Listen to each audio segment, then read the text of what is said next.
Cairo's eyes fluttered open, the sterile scent of the medical bay filling his senses. He was alive. The battle with the Red Knight, the overwhelming power he'd unleashed. It should have torn him apart. A wave of relief washed over him, but it was quickly replaced by confusion. His father sat by his bedside, tears silently tracing paths down his weathered cheeks. Cairo had never seen his father cry, not once. "Dad, what's wrong?" "I'm okay," he said, his voice raspy. His father looked up, his eyes filled with a pain that seemed ancient.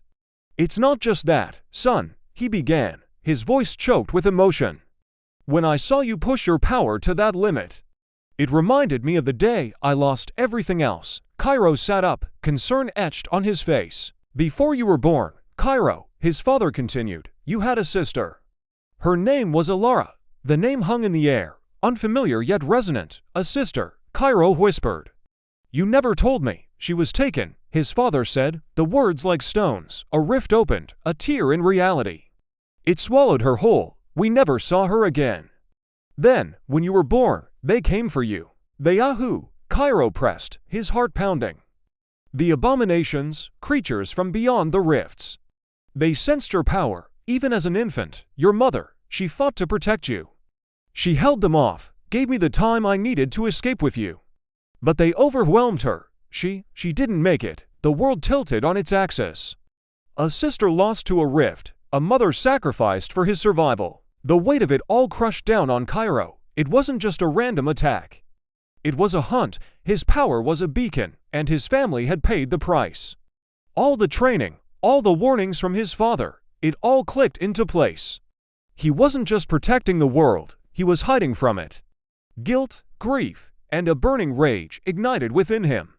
"My sister, Alara, she's still in a rift somewhere." His father could only nod, his own grief too heavy for words. In that moment, a decision crystallized in Cairo's mind.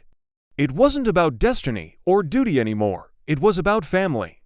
He would not let his sister's fate remain a mystery. He would not let his mother's sacrifice be in vain. Days turned into weeks. Cairo trained with a ferocity he'd never known. He pushed his body and his power past every conceivable limit, the images of his lost family fueling his resolve. He studied every text, every ancient scroll his father had on rift theory and dimensional travel. The consensus was clear: entering a rift voluntarily was suicide. No one had ever done it and returned. The unstable energies, the unknown horrors within, it was a one-way trip. Then, the day came, alarms blared throughout the Chrono base.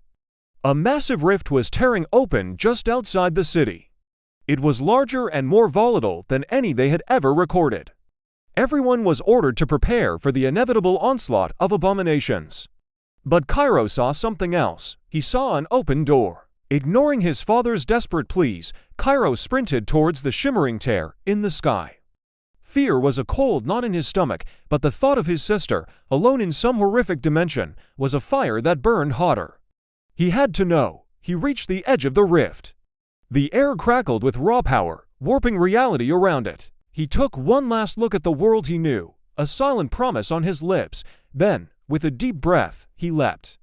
The sensation was like being ripped apart and reassembled atom by atom.